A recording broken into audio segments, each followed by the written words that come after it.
नमस्कार, capital TV का खास शो खबरों का पंचनामा देख रहे हैं आप। मेरे साथ स्टूडियो में मौजूद हैं कैपिटल टीवी के editor in chief doctor Manish Kumar. बहुत बहुत स्वागत है सर आपका। धन्यवाद। चलिए एक नजर हेडलाइंस पर। लोकसभा स्पीकर के खिलाफ अविश्वास प्रस्ताव पर 120 सांसदों ने किया साइन, टीएमसी ने किया किनारा। नरवणे की किताब को लेकर राहुल गांधी का बड़ा दावा, पब्लिकेशन हाउस ने दी कड़ी चेतावनी।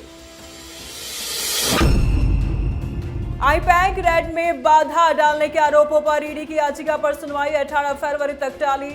कपिल सिब्बल की तबीयत खराब होने पर टली सुनवाई। असम चुनाव से पहले फाइनल वोटर लिस्ट जारी, 27 दिसंबर को ड्राफ्ट वोटर लिस्ट हुई थी जारी। फिर झुका पाकिस्तान, T20 वर्ल्ड कप में खेलने को हुआ राजी, शहबाज शरीफ घुटने पर आए। खबरों में सबसे पहले बात लोकसभा स्पीकर की, क्योंकि विपक्ष उनके खिलाफ अविश्वास प्रस्ताव लेकर आया। विपक्ष ने लोकसभा सेक्रेटरी जनरल को ओम बिरला के खिलाफ अविश्वास प्रस्ताव सौंप दिया है। कांग्रेस, डीएमके, समाजवादी पार्टी जैसे दलों के करीब 120 सांसदों ने लोकसभा स्पीकर को हटाए जाने वाले प्रस्ताव लाने के नोटिस पर साइन किया, लेकिन इसमें टीएमसी शामिल नहीं हुई। नोटिस के बाद ओम बिरला ने सदन की कार्यवाही से अपने आप को अलग कर लिया। नोटिस में कहा गया है कि सदन में कांग्रेस नेताओं पर झूठे आरोप लगाए गए हैं। सर, कैसे देखते हैं आप इसको? देखिए, इससे ज्यादा इमेच्योर बचकानी हरकत राहुल गांधी और कुछ कर नहीं सकते।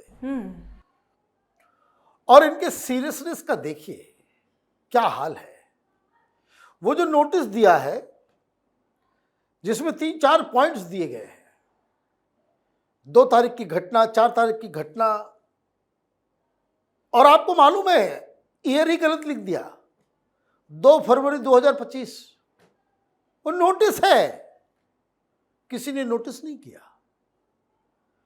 आप क्या किसी क्लब में खड़े हो? आपको क्या लग रहा है पार्लियामेंट यूनिवर्सिटी का कोई कैंटीन हो गया है? अजीब कहानी है। और अविश्वास तो विपक्ष का आखिरी हथियार है।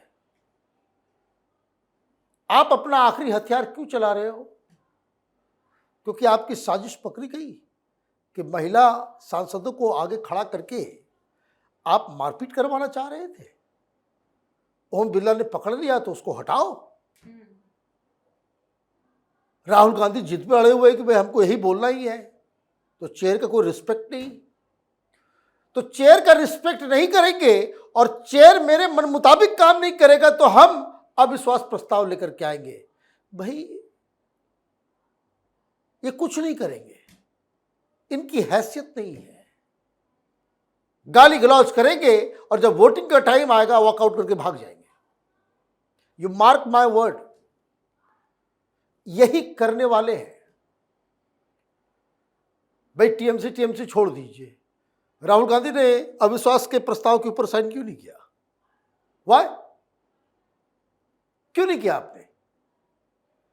जिस सेना का सेनापति भगौड़ा हो वो कभी युद्ध नहीं जीत सकता, और यही दुर्गति अगले 2-4 दिनों के अंदर लोकसभा में विपक्ष की होने वाली है। तो अब बात करते हैं राहुल गांधी की, क्योंकि पूर्व आर्मी चीफ जनरल नरवणे की किताब को लेकर राहुल गांधी ने एक बड़ा दावा किया, जिसमें उन्होंने कहा कि नरवणे की किताब अमेजन पर है। वहीं दूसरी तरफ पब्लिकेशन हाउस पेंगुइन रैंडम ने कहा कि किताब अभी पब्लिश ही नहीं हुई है। पब्लिकेशन हाउस ने चेतावनी दी है कि अगर कोई भी किसी भी प्लेटफॉर्म पर इसे फैला रहा है तो वह कॉपीराइट कानून का उल्लंघन है। पब्लिकेशन हाउस ने साफ किया कि कुछ जगह किताब का सिर्फ कवर ही दिखाया गया है, जैसे वो बिक्री के लिए उपलब्ध हो। वहीं नरवणे की किताब के सर्कुलेशन को लेकर दिल्ली पुलिस ने एफआईआर दर्ज की है। इतनी कंफ्यूज क्यों रहते हैं राहुल गांधी सर? देखिए, राहुल गांधी फंस गए हैं। कंफ्यूजन कोई नहीं है। उनके वकीलों ने कहा कि अभी लाइन ले लो, नहीं तो जेल जाओगे। इस कॉपीराइट एक्ट के अंदर मिनिमम 3 महीने और मैक्सिमम 3 साल, इट डिपेंड्स कि आपने कितना उसको फैलाया, कितने लोगों तक आप उसको प्रसारित कर लिए। तो जिस हिसाब से ये लीडर है, पूरी दुनिया इनको जानती है, और कांग्रेस के हिसाब से ये जननायक है, तो इनको तो मैक्सिमम सजा मिलेगी 3 साल की। ये नप जाएंगे बहुत बुरी तरीके से। इसलिए अब वो कह रहे हैं क्या, वो कह रहे हैं कि भाई अमेजन के ऊपर ये तो अब उपलब्ध है। पब्लिकेशन ने कहा कि नहीं, फिर सबूत निकाले गए, वो बताया गया कि देखिए नरवणे साहब ने खुद ट्वीट किया है, बाकी पेंगुइन की तरफ से भी वो लिखा गया है। तो प्री बुकिंग बुक अभी पब्लिश नहीं हुई, वो सारा प्रचार, सारा ट्वीट वो प्री लॉन्च बुकिंग है कि बुक के पब्लिकेशन होने से पहले कि लोग जो श्योर हो जाते कि भाई ये किताब तो उनकी होगी तो अच्छी होगी, जल्द से जल्द पढ़ ले, तो वो किया गया था। अब सवाल ये है कि राहुल गांधी वो बुक दिखा रहे हैं, पब्लिशर ये कह रहा है कि हमने बुक छापा नहीं, तो ये बुक आया कहां से? 5-6 केसेस लग जाएंगे इनके ऊपर। It is like disclosing national secrets. युद्ध के दौरान या युद्ध जैसी स्थिति के दौरान एक जनरल प्रधानमंत्री से क्या बात कर रहा है, ये बहुत ही सेंसिटिव और बहुत ही गोपनीय चीज है। आपने उसका तमाशा लगा दिया तो 3 साल की सजा, एसआईटी की जांच, एफआईआर दर्ज हो गई। अब तो राहुल गांधी को बताना होगा कि भाई कहां से लेकर के आए तुम, और इतना नहीं, कौन डिलीवर करने आया, कब डिलीवर हुआ, किसके जरिए हुआ, किसने वो अमेजन के ऊपर बुकिंग की, आप अपने फोन से किए या किसी और ने किया। तो ये लंबा नपने वाले हैं, इसलिए इस तरह की बहानेबाजी राहुल गांधी कर रहे हैं। जी, खबरों में बात अब ममता बनर्जी की, क्योंकि सुप्रीम कोर्ट ने उस याचिका पर सुनवाई को 18 फरवरी तक के लिए टाल दिया है जिसमें ईडी ने पश्चिम बंगाल की सीएम ममता बनर्जी पर कोयला चोरी घोटाले से जुड़ी जांच के दौरान आईपैक ऑफिस में ली गई तलाशी में बाधा डालने का आरोप लगाया है। याचिका की सुनवाई इसलिए नहीं की गई क्योंकि सीनियर एडवोकेट कपिल सिब्बल की तबीयत ठीक नहीं थी। इससे पहले इस मामले को कोर्ट ने काफी गंभीर बताया था। ये मामला करोड़ों रुपए की कोयला चोरी घोटाले से जुड़ी मनी लॉन्ड्रिंग से जुड़ा है, जिसको लेकर के ईडी की छापेमारी भी हुई है। ठीक है, सुनवाई तो टल गई सर, लेकिन मुसीबत नहीं टला है ममता बनर्जी के ऊपर से। कपिल सिब्बल बड़े सीजन्ड वकील है, अब वो कह रहे हैं कि तबीयत खराब है, हमारे सरकारी वकील भी कह रहे तबीयत खराब है तो मान लेना चाहिए। हालांकि जो उनकी टेक्निक रही है मनोज सिंघवी साहब और कपिल सिब्बल साहब की, कि हर केस को लटकाना भटकाना, आगे बढ़ाना, है ना, तारीख पे तारीख, तारीख पे तारीख दिलवाना, ये इनके स्टाइल है। देखिए केजरीवाल का चल ही रहा है ना अभी तक, तो हर केस इस तरह से लटकता है भटकता है। तो 18 तारीख को सुनवाई होगी, तब तक आई होप कि भाई सिब्बल साहब स्वस्थ हो जाए, क्योंकि यहां पलटी मार गई है ममता बनर्जी। ममता बनर्जी पलटी यूं मार गई क्योंकि घटना तो दुनिया के सामने है। वो कैसे फाइल लेकर के बाहर आई, हरे रंग की फाइल थी, कलर भी हरा, फाइल का कलर भी हरा। बताओ, आप देखिए कि क्या क्या हिसाब किताब है। और मीडिया के सामने बखान कर रही थी वो, कब ये फोन ले आए, हम ये ले आए, हम फाइल ले आए। फिर पूरे का पूरा अमला लेकर के आप घुस गई आईपैक के दफ्तर सेक्टर 5 सॉल्ट लेक के अंदर, और वहाँ पूरी गाड़ी में आप जो है फाइल लेकर के भाग रही थी, लेकर के आप। और अभी क्या कह रही है आप सुप्रीम कोर्ट में? क्या हमें जानकारी मिली कि ईडी वाले बड़े ही क्लैंडस्टाइन तरीके से, और ये अपने आप में झूठ है। देखिए ममता बनर्जी बहुत बुरी तरीके से फंस रही है, क्योंकि सुप्रीम कोर्ट पहले कहा कि बहुत सीरियस मसला है। अब वो कह रही कि भाई हम तो गए, मैंने रिक्वेस्ट किया ईडी के अधिकारी से कि हमारा बहुत सारा सेंसिटिव जो है पार्टी का डाटा जो है वो यहाँ पे है, वो हमको लेने दो, और उन लोगों ने बड़े आराम से लेने दिया। जब इतने आराम से घर पे आप ले ली, तो पुलिस और डीजीपी और इन सब लोगों को लेकर के आप क्यों गई थी आईपैक सेक्टर 5 के दफ्तर में? और क्यों ईडी की तरफ से यह लिखा गया कि वहां धौस जमाया जा रहा था, धमकी दी जा रही थी? चिंता की लहर दौड़ गई थी दिल्ली में कि पता नहीं जो 3-4 ईडी अधिकारी गए वो जिंदा बच पाएंगे कि नहीं बच पाएंगे। दिस वाज रिपोर्टेड कि किसी तरीके से उनको बचा करके निकालो पहले वहां से। तो अभी ममता बनर्जी पलट गई है सुप्रीम कोर्ट के अंदर। अब 18 तारीख को उम्मीद कीजिए कि तबीयत ठीक हो जाए कपिल सिब्बल साहब की, है ना, we wish him good health, ताकि ये केस चुनाव से पहले फैसला हो जाए। ये बड़ा जरूरी है, चुनाव से पहले इसमें कुछ रूलिंग्स अगर आ जाए, ममता बनर्जी के लिए बहुत बड़ी मुसीबत सामने आ खड़ी होगी। जी, तो अब बात असम की भी करते हैं, क्योंकि असम में वोटर लिस्ट के स्पेशल रिवीजन की अंतिम सूची जारी हो गई है। विशेष पुनरीक्षण के बाद जारी इस सूची के मुताबिक राज्य में अब कुल तकरीबन 2,49,00,000 मतदाता पंजीकृत हैं। निर्वाचन आयोग के अधिकारियों की ओर से शेयर की गई जानकारी के मुताबिक ये संख्या ड्राफ्ट के मुकाबले तकरीबन 0.97% कम है। हालांकि इससे पहले 27 दिसंबर को ड्राफ्ट वोटर लिस्ट जारी हुई थी और इस पुनरीक्षण के दौरान नए मतदाता के नाम जोड़े गए हैं, वहीं दोहराए नामों को और अयोग्य नामों को हटाए गए हैं। चुनाव आयोग का कहना है कि यह प्रक्रिया पूरे नियमों और पारदर्शी तरीके से की गई है। सर, कैसे देखते हैं आप इसको? देखिए, सबसे बड़ी चीज क्या है कि एसआईआर की प्रक्रिया पूरी हो गई, कहीं कोई हल्ला हंगामा कुछ सुना आपने? नहीं। वह कांग्रेस पार्टी भी इसमें हिस्सा ले रही थी, कहीं वोट चोरी का कोई नारा लगाया क्या? गोगोई साहब पर्सनली वहाँ पे बैठ करके सारी चीज़ों को देख रहे थे। बदरुद्दीन की पार्टी है, वहाँ उसके भी बीएलए काम कर रहे थे कि कोई इलीगल नाम जो है, कोई नाम कटे ना, ये सारी चीज़ें हो रही थी। कितना स्मूथली हो गया, पता चला? नहीं पता चला। तो असम में मालूम नहीं चला, लेकिन ममता बनर्जी को बड़ी बौखलाहट है।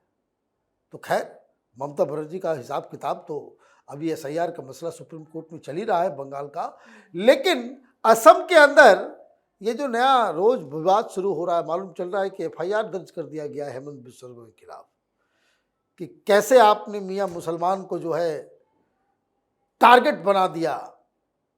एक और एफआईआर किया जा रहा है कि भाई वो गौरव गोगोई के ऊपर जो है गोली मारते हुए उसका वीडियो बीजेपी ने रिलीज कर दिया है ना। तो अभी प्रोपेगेंडा प्रपंच चलेगा, लेकिन अभी फिलहाल ये एसआईआर से ज्यादा बड़ा मुद्दा गौरव गोगोई के पाकिस्तानी कनेक्शन का है। इसके ऊपर गौरव गोगोई सही तरीके से आरोपों का जवाब नहीं दे पा रहे हैं। अब अमित शाह इसके ऊपर कब फैसला लेंगे, और जब फैसला होगा तो क्या सीबीआई या एनआईए के द्वारा इसकी जांच की जाएगी, और अगर इसकी जांच होती है तब तो कांग्रेस पार्टी के लिए बहुत बड़ी मुसीबत असम के अंदर और देश के अंदर होने वाली है। जी, खबरों के आखिर में बात पाकिस्तान की, क्योंकि पाकिस्तान ने एक बार फिर खुद की बेइज्जती करा ली है। भारत और पाकिस्तान के बीच 15 फरवरी को होने वाले T20 वर्ल्ड कप को लेकर चल रहा ड्रामा अब खत्म हो गया है। पाकिस्तान सरकार और वहां के क्रिकेट बोर्ड ने भारत के खिलाफ मैच खेलने की इजाजत दे दी है। हालांकि इससे पहले पाकिस्तान में एक प्रेस कॉन्फ्रेंस क्रिकेट बोर्ड के प्रमुख और गृह मंत्री मोहसिन नकवी की तरफ से की गई, और उन्होंने कहा कि धमकी देते हुए कहा कि पाकिस्तान ना तो भारत से डरता है और ना ही आईसीसी की धमकियों से डरता है।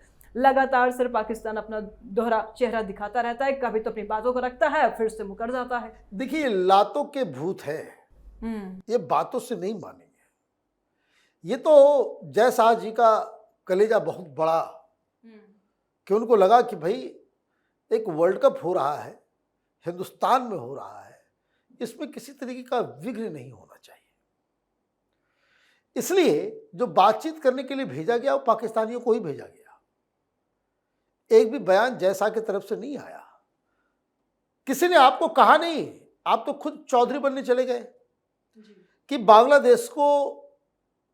बांग्लादेश के खिलाफ अन्याय हो गया। भाई आईपीएल में कोई टीम है, उसके मालिकों को लगता है खिलाड़ी नहीं चाहिए तो नहीं चाहिए, आप जबरदस्ती खेलोगे क्या? तो उसको लेकर के ये मौलाना यूनुस, एक और जिहादी जो वहां बैठा हुआ है, ये नाशुक्रे लोग, उन्हें कहते भाई हम हिंदुस्तान नहीं जाएंगे। बताओ तुम्हारे नहीं आने से क्या होगा, ये पाकिस्तान के नहीं आने से क्या हो जाता, कोई आसमान नहीं गिरने वाला था। लेकिन टीमें नहीं आएगी तो जो मुखिया होता है परिवार का, आईसी का चीफ अभी जो है वो जैसा है, वो अपने टेन्योर में ये दाग नहीं लगाना चाहते कि भाई इस तरह का चीजें हो गया, इसलिए जो है 2 लोगों को भेजा। अब 5 शर्तें रख दी, मैंने कहा ये लातों के भूत है, बातों से नहीं मानेंगे, क्योंकि सरकार ने पहले कह दिया कि भाई अब हिंदुस्तान नहीं, हम लोग हिंदुस्तान के साथ मैच नहीं खेलेंगे। मत खेलो, हमको क्या बिना मैच खेले 2-2 पॉइंट आ जाते, क्या दिक्कत थी? तो फिर आईसीसी की तरफ से धमकी दी गई, सारी हेकड़ी निकल गई, फिर नेगोशिएटिंग टेबल पे आ गया। चेहरा फेस सेविंग जो है वो जैसा पाकिस्तान बोर्ड को दे रहे हैं, नहीं तो एक चुटकी में ये पाकिस्तान क्रिकेट कब लंगड़ा लूला हो जाएगा पता नहीं चलेगा। लेकिन क्या कहा उसने कि भाई खेलेंगे, तो भाई पहले आप सरकार से अनाउंस करवा देते हो, फिर वो, और कैसे अनाउंस करवाया? तो श्रीलंका के प्रेसिडेंट ने हमें फ़ोन किया, बांग्लादेश के चीफ की तरफ से फ़ोन आया कि भाई खेल लीजिए प्लीज़, तो हम खेल रहे हैं। तो वो तो खेल रहे हैं, लेकिन उन शर्तों का क्या? आपने शर्त क्या रखी कि हम तभी खेलेंगे जब इंडिया और पाकिस्तान के बीच जो है एक बायलैटरल टाई हो। आईसीसी ने कहा नहीं होगा। फिर आपने कहा कि नहीं नहीं, एक ट्रायंगुलर सीरीज हो बांग्लादेश, पाकिस्तान और हिंदुस्तान का। आईसीसी ने कहा कि नहीं होगा। फिर आपने कहा कि भाई बांग्लादेश को कुछ जो है बड़ा इवेंट देना चाहिए, बांग्लादेश के ऊपर जो है बहुत बड़ा गाज गिर गया। बोला ठीक है भाई, अंडर 19 का जो है हम दे देंगे, अगली बार जो है टूर्नामेंट वहाँ पे कर लेना, और बाकी तुम आओ मैदान में नाक रगड़ते हुए, क्योंकि हिंदुस्तान की तरफ से कोई बयानबाजी नहीं दी गई, लेकिन ये फितरत है उनकी। ये उसका जो बोर्ड का जो चीफ है, ये ट्रॉफी चोर नकवी, तो ये नकवी ये सब तमाशा, ये पॉलिटिक्स करने की कोशिश कर रहे थे। लेकिन India is a cricket power house, और इसलिए पाकिस्तान को झुकना ही पड़ा। बहुत बहुत शुक्रिया सर तमाम जानकारियों के लिए। धन्यवाद। तो खबरों का पंचनामा में आज के लिए फिलहाल इतना ही। देश विदेश के बाकी खबरों और उनके सटीक एनालिसिस के लिए देखते रहिए कैपिटल टीवी। हमें लाइक कीजिए, शेयर कीजिए और कैपिटल टीवी को सब्सक्राइब कीजिए। नमस्कार।